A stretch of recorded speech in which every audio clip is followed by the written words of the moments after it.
पाठ 11 प्रायश्चित अटोनमेंट। पाठ परिचय। इस हास्य कथा के माध्यम से लेखक ने समाज में व्याप्त अंधविश्वास तथा धार्मिक पाखंड को बड़े ही रोचक तथा सहज तरीके से व्यक्त किया है। कथा यह संदेश देती है कि हमें धर्म के नाम पर प्रपंच में न पड़कर अपनी बुद्धि से काम करना चाहिए। पाठ का उद्देश्य कौशल, वाचन श्रवण, पठन पाठन, मौखिक व लिखित प्रश्नोत्तर। पाठ से आगे चिंतन और मनन, व्याकरणिक, मुहावरे, स्थानवाचक क्रिया विशेषण, गुणवाचक विशेषण, विराम चिन्ह, सर्वनाम, विषय संवर्धन गतिविधियाँ, जीवन कौशल, रचनात्मक कौशल, लेखन, कला संबंधता, परियोजना कार्य। शिक्षा। हमें अंधविश्वास को नहीं मानना चाहिए। अगर कबरी बिल्ली घर में किसी से प्रेम करती थी तो रामू की बहू से, अगर रामू की बहू किसी से घृणा करती थी तो कबरी बिल्ली से। रामू की बहू 2 महीना हुआ मायके से प्रथम बार ससुराल आई थी। पति की प्यारी और सास की दुलारी 14 वर्ष की बालिका। भंडार घर की चाबी उसकी करधनी में लटकने लगी। नौकरों पर उसका हुक्म चलने लगा और रामू की बहू घर में सब कुछ। सास ने माला ली और पूजा पाठ में मन लगाया, लेकिन बहू ठहरी 14 वर्ष की बालिका कभी भंडार घर खुला तो कभी भंडार गृह में बैठे बैठे सो गई। कबरी बिल्ली को मौका मिला, घी दूध पर जुट गई। रामू की बहू की जान आफत में और कबरी बिल्ली के छक्के पंजे। रामू की बहू हांडी में घी रखते रखते ऊँघ गई और बचा हुआ घी कबरी के पेट में। रामू की बहू दूध ढककर मिसरानी को अनाज देने गई और दूध नदारद। अगर यह बात यही रह जाती तो भी बुरा न था। कबरी रामू की बहू से कुछ ऐसा परज गई कि रामू की बहू के लिए खाना पीना दुश्वार। रामू की बहू के कमरे में रबड़ी से भरी कटोरी पहुंची और रामू जब तक आए तब तक कटोरी साफ चटी हुई। बाजार से मलाई आई और जब तक रामू की बहू ने पान लगाया, मलाई गायब। रामू की बहू ने तय कर लिया कि या तो वही घर में रहेगी या फिर कबरी बिल्ली ही। मोर्चा बंदी हो गई और दोनों सतर्क। बिल्ली फंसाने का कटघरा आया। उसमें दूध, चूहे, मलाई और बिल्ली को स्वादिष्ट लगने वाले विविध प्रकार के व्यंजन रखे गए, लेकिन बिल्ली ने उधर निगाह तक न डाली। कबरी के हौसले बढ़ जाने से रामू की बहू का घर में रहना मुश्किल हो गया। उसे मिलती थी सास की मीठी झिड़कियाँ और पतिदेव को मिलता था रूखा सूखा भोजन। एक दिन रामू की बहू ने खीर बनाई। पिस्ता, बादाम, मखाने और तरह तरह के मेवे दूध में औटाए गए। सोने का वर्क चिपकाया गया और खीर से भरकर कटोरा कमरे में एक ऊंचे ताक पर रखा गया, जहां बिल्ली ना पहुंच सके। रामू की बहू इसके बाद पान लगाने में लग गई। उधर कमरे में बिल्ली आई। ताक के नीचे खड़े होकर उसने ऊपर कटोरे की ओर देखा। सूंघा, माल अच्छा है। ताक की ऊंचाई अंदाजा और देखा कि रामू की बहू पान लगा रही है। पान लगाकर रामू की बहू सास को देने चली गई और कबरी ने छलांग मारी। पंजा कटोरे में लगा। कटोरा झनझनाहट के साथ फर्श पर। आवाज रामू की बहू के कान में पहुंची। सास के सामने पान फेंककर वह दौड़ी। क्या देखती है कि फूल का कटोरा टुकड़े टुकड़े, खीर फर्श पर और बिल्ली डटकर खीर उड़ा रही है। रामू की बहू को देखते ही कबरी चंपत। रामू की बहू पर खून सवार हो गया। ना रहेगा बांस, ना बजेगी बांसुरी। रामू की बहू ने कबरी की हत्या पर कमर कस ली। रात भर उसे नींद न आई। किस दांव से कबरी पर वार किया जाए कि फिर जिंदा ना बचे, यह पड़े पड़े सोचती रही। सुबह हुई और वह देखती है कबरी देहरी पर बैठी बड़े प्रेम से उसे देख रही है। रामू की बहू ने कुछ सोचा। इसके बाद मुस्कुराती हुई वो उठी। कबरी वहां से खिसक गई। रामू की बहू एक कटोरा दूध दरवाजे की देहरी पर रखकर चली गई। साथ में पाटा लेकर लौटी तो देखती है कि बिल्ली दूध में जुटी है। मौका हाथ में आ गया। सारा बल लगाकर उसने पाटा बिल्ली पर पटक दिया। कबरी ना हिली, ना डुली, ना चीखी और ना चिल्लाई। बस एकदम उलट गई। आवाज हुई तो मेहरी झाड़ू छोड़कर, मिसरानी रसोई छोड़कर और सास पूजा छोड़कर घटनास्थल पर उपस्थित हो गई। रामू की बहू सिर झुकाए अपराधिनी की भांति बातें सुन रही है।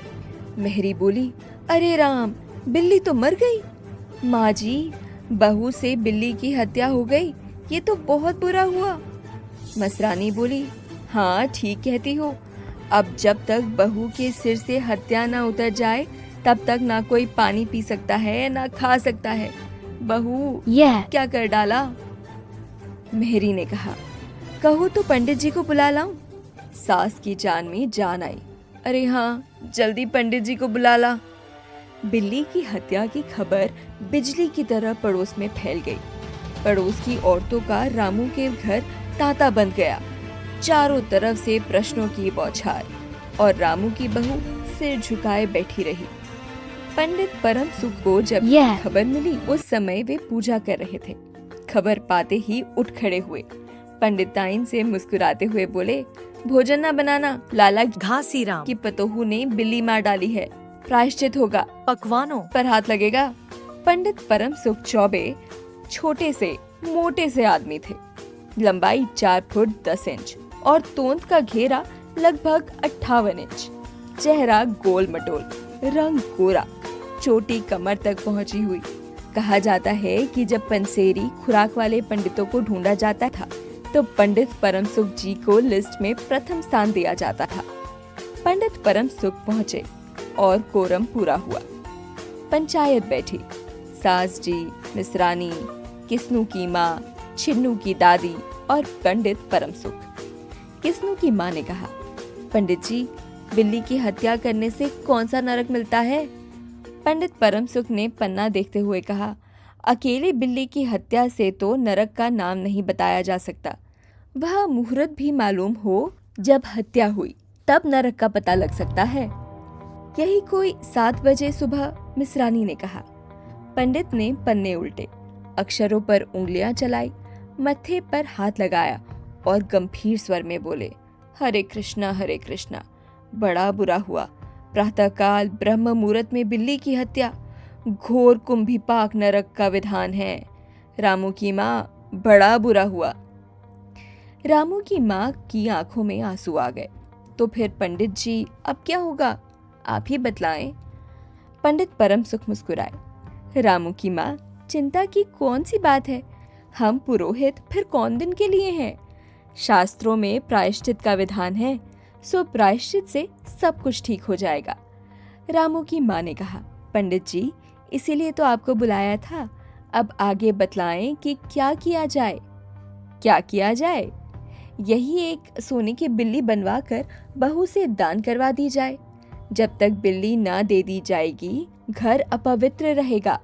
इसके बाद 21 दिन पाठ हो जाए। रामू की माँ ने कहा, तो पंडित जी, कितने तोले की बिल्ली बनाई जाए? पंडित परम सुख मुस्कुराए। अपनी तोंद पर हाथ फेरते हुए बोले, रामू की माँ, शास्त्रों में लिखा है कि बिल्ली के वजन भर सोने की बिल्ली बनवाई जाए। लेकिन अब कलयुग आ गया है, धर्म कर्म नाश हो गया है, श्रद्धा नहीं रही। सो रामू की माँ, कम से कम 21 तोले की बिल्ली बनवा के दान कर दो और आगे तो अपनी अपनी श्रद्धा। रामू की माँ ने आंखें फाड़कर पंडित परम सुख को देखा। अरे बाप रे, 21 तोले सोना? पंडित जी, यह तो बहुत है, तोले भर की बिल्ली से काम न चलेगा। पंडित परम सुख हंस पड़े। रामू की माँ, 1 तोला सोने की बिल्ली? अरे रुपये का लोभ ना करो, बहू के सिर पर बड़ा पाप है, इसमें इतना लोभ ठीक नहीं। मोल तोल शुरू हुआ। मामला 11 तोले की बिल्ली पर ठीक हो गया। इसके बाद पूजा पाठ की बात आई। पंडित ने कहा, इसमें क्या मुश्किल बात है, हम लोग किस दिन के लिए हैं, मैं पाठ कर दिया करूँगा। पूजा की सामग्री आप हमारे घर भिजवा देना। पूजा का सामान कितना लगेगा? अरे कम से कम सामान में हम पूजा कर देंगे। दान देने के लिए करीब 10 मन गेहूँ, 1 मन चावल, 1 मन दाल, मन भर तिल, 5 मन जौ और 5 मन चना, पसेरी घी और मन भर नमक भी लगेगा। बस इतने से काम चल जाएगा। अरे बाप रे, इतना सामान! पंडित जी, इसमें तो 150 रुपया खर्च हो जाएगा, रामू की माँ ने रुआसी होकर कहा। फिर इतने से कम में तो काम न चलेगा। बिल्ली की हत्या कितना बड़ा पाप है रामू की माँ। खर्च को देखते वक्त पहले बहू के पाप को देख लो। तो प्रायश्चित है, कोई हंसी खेल थोड़े ही है। और जैसी जिसकी मर्यादा प्रायश्चित में, उसे वैसा खर्च भी करना पड़ता है। आप लोग कोई ऐसे वैसे थोड़े हैं। अरे 100-150 रुपए आप लोगों के हाथ का मैल है। पंडित परमसुख की बात से पंच प्रभावित हुए। किस्नू की माँ ने कहा, पंडित जी ठीक तो कहते हैं, बिल्ली की हत्या कोई ऐसा वैसा पाप तो है नहीं, बड़े पाप के लिए खर्च भी बड़ा चाहिए। छन्नू की दादी ने कहा, और नहीं तो क्या, दान पुण्य से ही पाप करते हैं, दान पुण्य में किफ़ायत ठीक नहीं।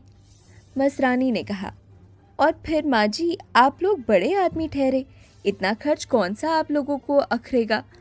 रामू की माँ ने चारों ओर देखा, सभी पंच पंडित जी के साथ। पंडित जी ने कहा, रामू की माँ, एक तरफ तो बहू के लिए कुंभी पाक नरक है, दूसरी तरफ तुम्हारे जिम्मे थोड़ा सा खर्च है, सो उससे मुंह ना मोड़ो। एक ठंडी सांस लेते हुए रामू की माँ ने कहा, अब तो जो नाच नचाओगे नाचना ही पड़ेगा।